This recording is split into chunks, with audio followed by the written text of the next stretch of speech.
Welcome back to the Deep Dive, everyone. Today, we're going to kind of step back in time a little bit, go back to the 6th century BC, Mm. when things were really starting to develop in the Mediterranean. Yeah, And we're focusing on these two rising powers, right. Rome and Carthage. It's sort of like if Mm. you're looking at, like a young lion and a prowling wolf Oh, I like that.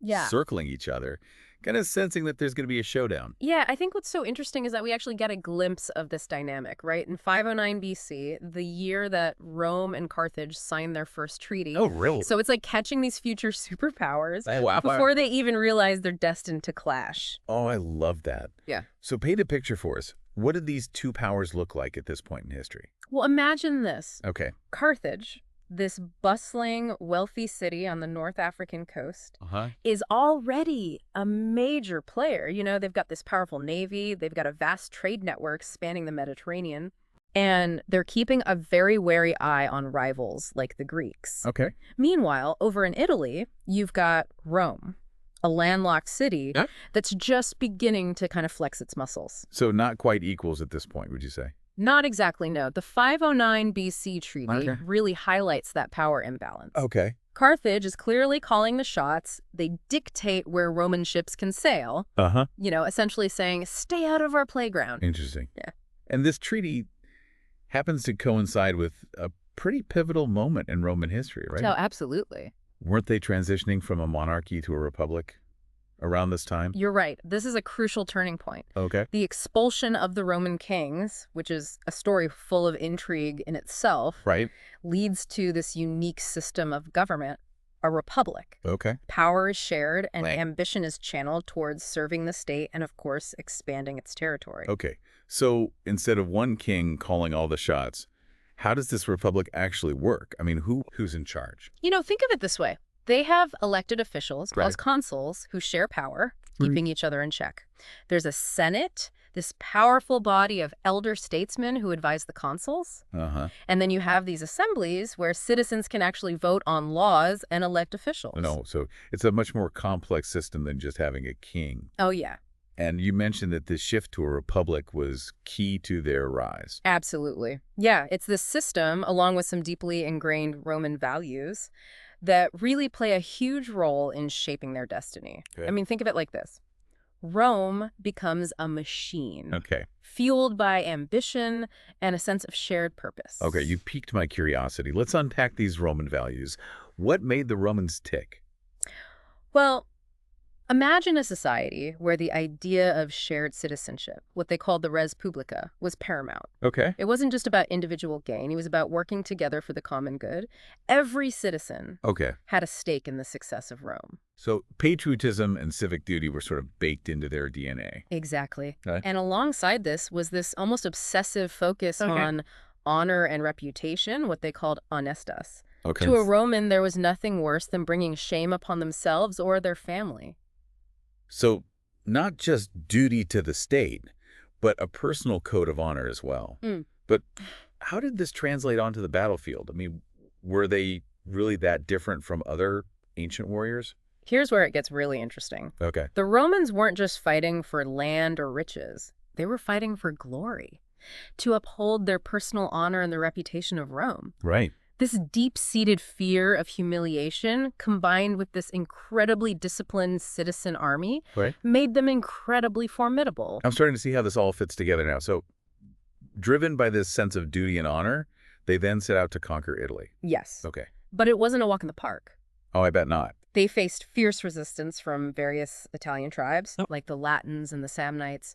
And what's remarkable is how the Romans actually incorporated defeated enemies into their citizen body. Interesting. It was a way of constantly replenishing their manpower. So turning potential enemies into a source of strength. That's clever. Yeah. Were there any particularly memorable clashes during this period? Well, there's one story that really illustrates their determination. It's the tale of the Caudine Forks. The Romans, I've had this. the Romans were lured into this narrow mountain pass, Right. and they suffered a humiliating defeat at the hands of the Samnites. And they were actually forced to pass under a yoke, which is a symbol of submission. Can you imagine the sting of that defeat? Ouch. That must have left a mark. It did.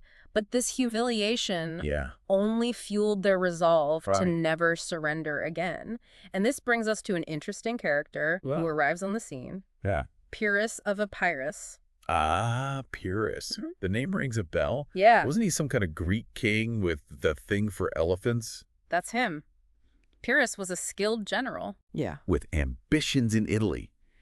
And he brought with him a weapon the Romans had never encountered before.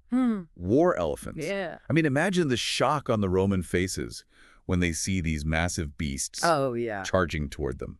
Yeah, talk about psychological warfare. But Well. weren't these elephants more trouble than they were worth? I seem to remember something about Pyrrhic victories.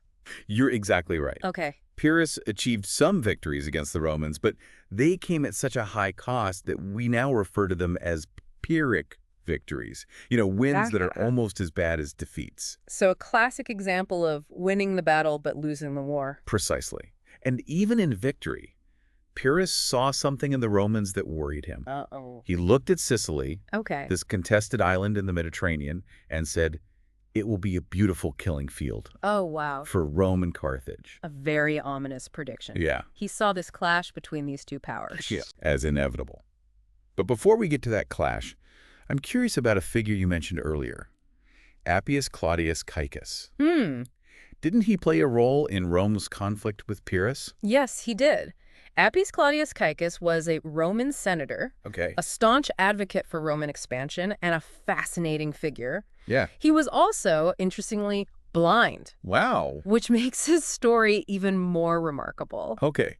I'm definitely intrigued. So set the scene for us. What was happening in Rome when Pyrrhus arrived on the scene? Well, by this point, the Romans had conquered most of Italy, Right. but they had never faced an opponent like Pyrrhus. Okay. I mean, this was a seasoned general with experience fighting in the Eastern Mediterranean. Right. And as we mentioned, those war elephants Yeah. added a whole new dimension to warfare. So the Romans were facing a formidable challenge, and this is where Appius Claudius Caecus steps onto the stage. Exactly. Rome was reeling from these early defeats against Pyrrhus. Yeah. Some in the Senate were actually advocating for negotiation, even surrender. It seemed like the sensible, pragmatic Right. approach to avoid further bloodshed. But not for Appius Claudius Caecus, I imagine. Didn't he deliver one of those famous speeches urging resistance? He did. Despite being blind, Yeah. Appius Claudius Caecus was a powerful orator. Hmm. He was a symbol of Roman tenacity. Yeah. He stood before the Senate and delivered this passionate speech, No. urging them to reject any notion of surrender. Wow. I can almost picture that scene. What were his main arguments? I mean, what convinced the Senate to keep fighting? Well, he appealed directly to their pride and their sense of honor. He reminded them of their hard-won victories, their Yeah. reputation for unwavering resolve. Right.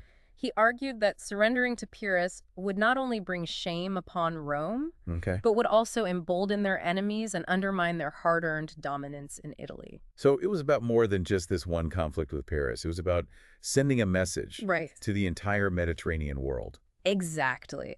Appius Claudius Caecus understood that Rome's reputation Okay. for strength and tenacity was one of their greatest assets. Right. You know, he famously declared, "Every man is the architect of his own destiny," Wow. which must have resonated deeply with those Roman senators. He was urging them to take control of their fate, to shape their own destiny. And did they listen? They did. Okay. Inspired by his words, the Romans dug in their heels Right. and continued the fight against Pyrrhus.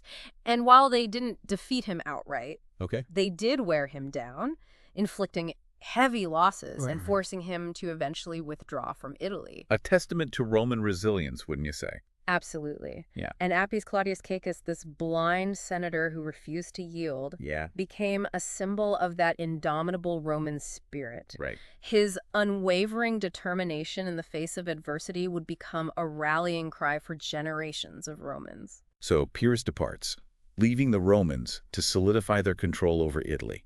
But looming on the horizon is this other power, this maritime empire with its own ambitions, Carthage. Right. And we know from Pyrrhus's prediction that a clash is brewing. Yes. But to understand why this clash was inevitable, we need to delve deeper into what made these two civilizations Absolutely. so different. What set Rome and Carthage apart beyond just their geographical locations? Well, at this point, Rome was essentially a land-based power. Their strength lay in their legions, their citizen army, and their ability to absorb conquered populations into their ranks. They were masters of land warfare, Okay. but they lacked a strong naval tradition. So, the ultimate landlubbers, at least for now. You could say that. Carthage, on the other hand, All was a right. maritime empire. Their wealth came from trade, Okay. and they controlled a vast network of ports and colonies across the Mediterranean. Think of them as the ancient world's shipping magnates. So they were the kings of the sea lanes. But did this difference in focus, land versus sea, also translate to different values? Absolutely. We already touched on the Roman emphasis on honor, civic duty, and their almost fanatical aversion to humiliation. Right. Carthage, on the other hand, was a much more commercially driven Okay. society. So profit over patriotism. In a way, yes. So, Carthaginian society placed a high value on wealth, trade, and maintaining a stable, profitable empire. which makes sense given their history as a trading powerhouse. But how did this difference in values play out in their approach to warfare? Well, for the Romans, war was often seen as a glorious pursuit, a way to demonstrate their courage and virtue. It was a test of character, a chance to win honor and earn a place in history. Whereas for the Carthaginians, it was more about protecting their interests and their bottom line. Exactly. Okay. And this difference in perspective would have a profound impact on how they waged war. It's amazing to think how these seemingly abstract values could translate into such concrete differences on the battlefield. Absolutely. And it's these fundamental differences in their military structures, their economic foundations, and their core values that make the clash between Rome and Carthage so compelling. I mean, this wasn't just a fight for territory. It was a clash of civilizations. A clash that we'll explore further when we return for part 2. We'll see how those simmering tensions between these two titans finally boil over into the First Punic War. Can't wait. So we've established that Rome and Carthage were on this collision course. But it's interesting to consider, what were the Carthaginians up to while Rome was, consolidating its power in Italy? Were they just sitting back, watching this potential rival grow? Yeah, I'm kind of curious about that too. I mean, it's like watching a pot slowly come to a boil. Right. Something's about to happen, but there's this tension, this anticipation. Well, remember, at this point, Rome and Carthage are technically still allies, bound by those treaties we discussed earlier. Right. And those treaties were primarily concerned with, trade and spheres of influence. The Carthaginians were laser focused on maintaining their dominance in the Western Mediterranean, especially in Sicily. So they weren't exactly losing sleep over Rome's rise, at least not yet. Right. And their focus on Sicily makes perfect sense. Yeah. I mean, this is a strategically vital island. It's rich in resources. It's a key trading hub. And importantly, it's right on their doorstep. Yeah. I mean, the Carthaginians had been battling the Greeks for control of Sicily for centuries. It's like a giant game of Risk.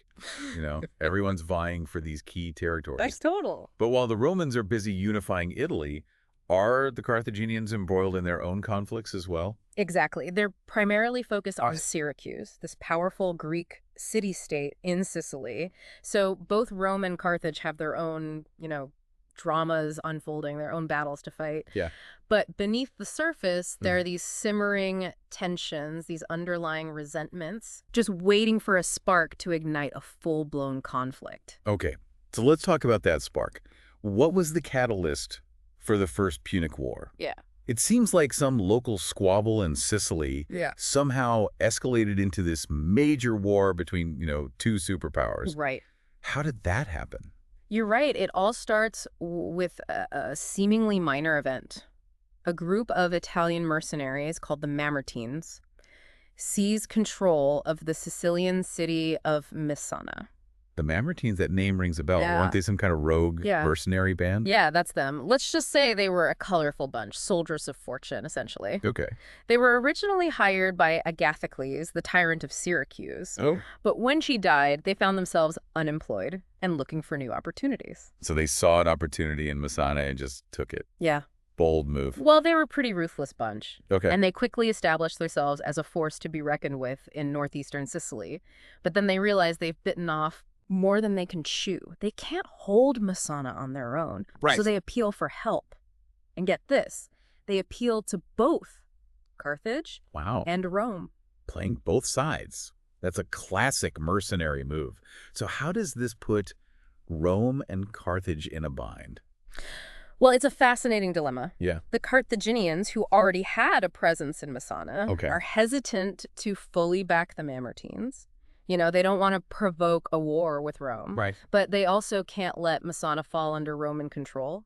So intervene and risk a major war, or stay out of it and Yeah. potentially lose a strategic asset? Yeah, tough choice. Talk about a tough choice. Yeah. What about the Romans? I mean, were they eager to support this band of, rogue mercenaries? Not exactly. But they also recognize the strategic importance of Messana. Okay. It's right across the strait from mainland Italy, so they can't just ignore it. So both powers see Messana as strategically important. Yeah. But wasn't there also something about Roman pride at stake here? I mean, Yeah. they had just finished, conquering Italy. Maybe they weren't about to let a group of mercenaries push them around. You're hitting on a key point. Okay. Rome's newfound confidence and ambition Yeah. definitely play a role here. They're not about to back down from a challenge, especially after proving themselves on the Italian peninsula. So despite their reservations, they decide to intervene. Oh, yeah. They send an army Wow. across the strait to Messana. And that's the official start of the First Punic War. Exactly. Okay. This seemingly insignificant squabble over a Sicilian city becomes the catalyst Wow. for a conflict that will last for over 2 decades and reshape the balance of power in the Mediterranean. It's amazing how these seemingly small events can have such massive repercussions, isn't it? It really is. History is full of surprises. So the war begins. What are the early stages of the conflict like? What are some of the key battles and strategies that emerge? Well, the First Punic War was primarily a naval war, which at least initially favors Carthage. Remember, they've got this long naval tradition, a massive fleet, experienced sailors. The Romans, on the other hand, well, Landlubbers. they're landlubbers. Yeah, those legions were used to marching on solid ground, not fighting at sea. So how do they adapt? They do something remarkable. Okay. They essentially build a fleet from scratch. Wait, they just decide to become a naval power overnight? That seems a bit ambitious even for the Romans. Well, not overnight, Okay. but pretty darn close. They study captured Carthaginian ships, Oh, reverse engineer their designs, Wow. and within a matter of months, Oh, wow. they've assembled a fleet capable of challenging the mighty Carthaginian navy. Silly. Talk about a steep learning curve. That's incredible. But even with a new fleet, did they really think they could match the Carthaginians at sea? Weren't the Carthaginians, known for their skilled sailors and superior ships? They were. Oh, But the Romans had a trick up their sleeve. A secret weapon, if you will. They introduced this ingenious device all right. called the corvus. It was a boarding bridge that allowed their soldiers to grapple onto enemy ships Oh. and turn the naval battle into a land battle. So they basically turned their ships into these floating platforms for their legions. Exactly. Very clever. Yeah, Did this actually work? it did. This innovative tactic proved surprisingly effective. It allows the Romans to win a series of early victories. One of the most notable was the Battle of Mylae in 260 BC. The underdog, with no prior naval experience, manages to outmaneuver the reigning naval superpower. That's a stunning upset. But I imagine this didn't end the war. It was a long and brutal conflict, right? You're right. The First Punic War Yeah. was this grueling back-and-forth affair. Okay. Numerous battles, shifting alliances, moments of both triumph and despair Okay. for both sides. So what are some of the key turning points, the moments that really shapes the course of the war? Were there any particularly dramatic moments that stand out? Well, after their initial successes at sea, the Romans, emboldened by their newfound naval prowess, decide to take the fight to Carthage itself. Wow. They launch an invasion of North Africa. It's a bold, some might even say reckless move. Wow. Did it work? Did they actually manage to threaten Carthage on their home turf? At first, it seems like it might. Okay. They land an army near Carthage, and they score some early victories, but their campaign ultimately falters. Oh, They suffer a disastrous defeat okay. at the Battle of the Bagradas River in 255 BC. It's a major setback for the Romans. So they get a taste of their own medicine, defeat on unfamiliar territory. How do they bounce back from this? They're forced to withdraw from Africa, Okay. but they continue to press their advantage at sea. They score a decisive victory at the Battle of Cape Ecnomus in 256 BC. This was one of the largest naval battles in ancient history, with hundreds of ships Right. and thousands of men clashing in this ferocious struggle for control of the Mediterranean. Sounds epic. Was this the turning point of the war? Did this break the Carthaginians? It was a significant victory for the Romans, Okay. but the war was far from over. Okay. The Carthaginians, though weakened, were not yet defeated. The war drags on for several more years. Both sides are exhausted, bloodied, Yeah. but neither is willing to back down. It becomes a classic Right. war of attrition. So a real slugfest. Who eventually breaks the stalemate? How does this long and brutal war finally come to an end? The final turning point comes in 241 BC Okay. at the Battle of the Aegates Islands off the western coast of Sicily. The Romans, having rebuilt their fleet after a series of setbacks, score a decisive victory against the Carthaginians. It's a crushing blow. And this finally brings the Carthaginians to the negotiating table. It does. Okay. The Carthaginians, exhausted, Yeah. facing unrest at home and Oh, with yeah. their navy shattered, Yeah. sue for peace. Okay. They're forced to cede Sicily to Rome, Okay. pay a hefty indemnity, Wow. and essentially relinquish their claim to the Western Mediterranean. So a decisive victory for the Romans, but at a huge cost, I imagine. Absolutely. Yeah. The First Punic War was a brutal and costly conflict for both sides. It drained their treasuries, decimated their populations, and left a legacy of bitterness and resentment that would simmer for years to come. And that resentment, I'm guessing, sets the stage for round two, an even more epic and consequential clash Oh, yeah. between these two titans. You're right. The First Punic War may have ended in Roman victory, Okay. but it was just the first chapter in a long and bloody saga. Right. The rivalry between Rome and Carthage was far from over. And as we'll see in the next part of our deep dive, this simmering resentment would soon boil over into a conflict that would shake the very foundations of the ancient world. Okay, so we're back, Yeah. and we're finally ready to dive into the Second Punic War, Yeah. the rematch. The rematch. And this time, things get really interesting. We're talking about Hannibal, arguably one of the most brilliant military commanders in history, Absolutely. and his audacious plan to attack Rome, not by sea, but by land. Yeah, this is where the story takes a really dramatic turn. After that stinging defeat in the First Punic War, the Carthaginians are looking for a way to strike back, to reclaim their lost glory. And Hannibal, this young, ambitious general Right. with a thirst for revenge, Okay. he provides the answer. Okay, I'm already hooked. But back up a bit.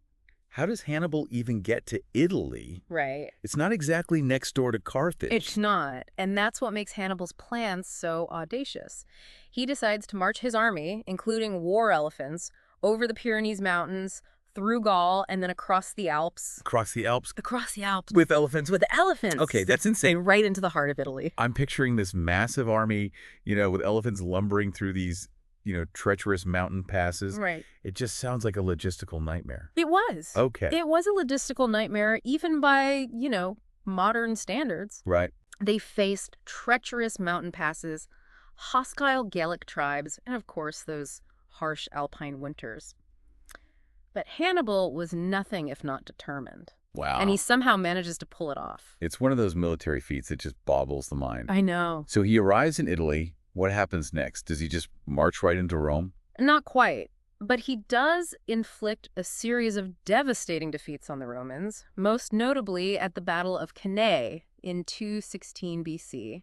This is a battle that's still studied in military academies today. Right. It was a masterpiece of tactical brilliance. Cannae, that's the one where Hannibal, despite being outnumbered, Yes. completely outmaneuvers the Romans. Right. Exactly. He uses this brilliant encirclement maneuver Okay. to trap and annihilate a massive Roman army. It's a crushing defeat for Rome, one of their worst ever. Yeah. It sends shockwaves through the Republic. I mean, for a while, it really seems like Hannibal might actually conquer Rome. So he's roaming through Italy, winning battles, but he never quite manages to deliver that knockout blow. Right. Why is that? I mean, what stopped him from marching on Rome and finishing the job? That's the big question, isn't it? Yeah. There are a few reasons. First, Hannibal is always outnumbered. He relies heavily on reinforcements and supplies from Carthage, Okay. which are often unreliable. He's essentially fighting a war on a shoestring budget, thousands of miles from home. So logistical challenges, being outnumbered, what else? Well, he also faces the constant challenge of maintaining the loyalty of his very diverse army. Okay.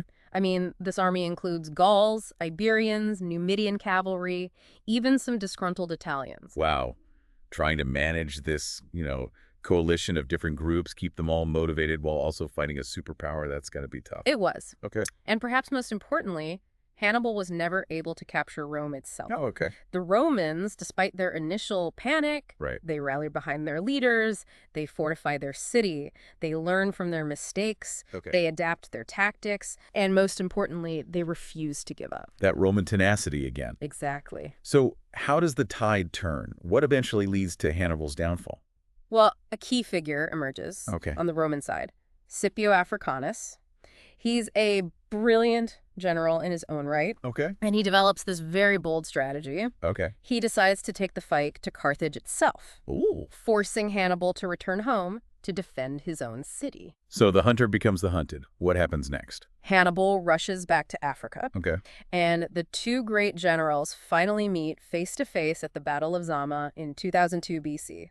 It's a clash of titans. Oh, wow. And in this epic confrontation, Scipio Africanus decisively defeats Hannibal, effectively ending the Second Punic War. So after all those years of campaigning in Italy, Hannibal's dream of crushing Rome is finally shattered. It is. And with this defeat, Okay. Carthage's fate is sealed. They're forced to accept these harsh peace terms. Right. They surrender their overseas territories, pay a massive indemnity, and are essentially reduced to a Roman protectorate. Their days as a major power are over. It's a tragic end for a civilization that was once so powerful and influential. But their story and their long rivalry with Rome Right. offers some valuable lessons, wouldn't you say? Absolutely. I think one of the biggest takeaways from the Punic Wars is that even the most powerful empires are not invincible. Right. Carthage, at its peak, was a wealthy, sophisticated, and influential power, but they ultimately fall victim to their own internal divisions, their strategic miscalculations, Okay. and of course the relentless determination of their Roman rivals. A good reminder that history is full of surprises and that those who seem invincible Yes. can fall. What else can we learn from this epic clash of civilizations? Well, I think it also highlights the importance of adaptability. The Romans weren't always the most skilled or innovative, Right. but they were incredibly adept at learning from their mistakes, adapting their tactics, and incorporating new ideas and technologies. They had to evolve to survive, especially in the face of a threat like Hannibal. They were the masters of evolution, both on the battlefield and in their approach to governing an empire. Any other enduring lessons that we can take away from the story of Rome and Carthage? Well, I think it's also worth reflecting on the lasting legacy of these two civilizations. I mean, their rivalry shaped the course of ancient history. Right. Their contributions to art, architecture, law, culture, these continue to influence us today, even their stories. Yeah. The myths and legends that surround figures like Hannibal and Scipio, these still capture our imaginations. It's a reminder that even the most ancient civilizations can still speak to us across the centuries. Exactly. And I think that's one of the most fascinating things about studying history. The ability to connect with the past, to learn from the triumphs and failures of those who came before us, and to gain a deeper understanding of the forces that have shaped our world. So we've covered a lot of ground today, from the early days of the Roman Republic Yeah. to their epic clash with Carthage. A lot. It's a story of ambition, rivalry, Absolutely. and ultimately the triumph of Roman tenacity and adaptability. For sure. Well, it's been a fascinating journey. Thanks for guiding us through this epic tale. It was my pleasure. And to all of our listeners out there, we encourage you to keep exploring, keep questioning, and keep diving deep into the rich tapestry of history. Absolutely. There are countless stories waiting to be discovered, each offering its own unique insights and perspectives on the world we live in today. Thanks for joining us. Thanks, everyone.